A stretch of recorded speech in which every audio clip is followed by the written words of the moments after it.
महाराष्ट्र विधानसभा चुनाव में बीजेपी अपने शानदार प्रदर्शन से आत्मविश्वास से लबरेज नजर आ रही है। इस बात का अंदाजा सूत्रों के हवाले से सामने आ रही इस खबर से लगाया जा सकता है कि बीजेपी आगामी निकाय चुनाव में अपने गठबंधन सहयोगियों से अलग होकर चुनावी मैदान में दिखाई दे सकती है। बीजेपी को विधानसभा चुनाव में 133 सीटें मिली थीं। चुनाव के दौरान ऐसा माना गया कि आरएसएस की रणनीति के रहते बीजेपी को यह सफलता मिली। अब निकाय चुनाव के लिए भी आरएसएस ने बीजेपी के लिए माहौल बनाना तैयार कर दिया है। शुरुआती खबरें हैं कि बीजेपी को अपनी ताकत दिखाने के लिए एकनाथ शिंदे और अजित पवार से अलग चुनाव लड़ने के लिए कहा जा रहा है। भाजपा ने महाराष्ट्र निकाय चुनावों से पहले अपने संगठनात्मक ढांचे को मजबूत करने पर अपना ध्यान केंद्रित कर लिया है।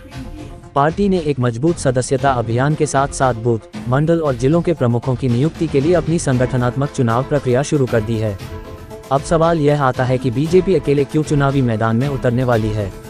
इसका सीधा सा जवाब है महाराष्ट्र विधानसभा चुनाव में बीजेपी को मिली जीत। इस जीत का आत्मविश्वास को साथ लेकर बीजेपी अकेले के दम पर चुनाव लड़कर एक संदेश देने की कोशिश में है। शिवसेना यूबीटी के प्रमुख उद्धव ठाकरे ने मुंबई में प्रस्तावित नगर निकाय चुनाव के मद्देनजर अपनी पार्टी की तैयारियों का जायजा लेने के लिए 3 दिवसीय कवायद शुरू की है।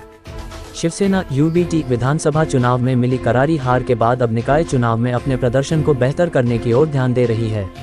मुंबई में अगले साल 2025 में नगर निकाय चुनाव होने की संभावना है।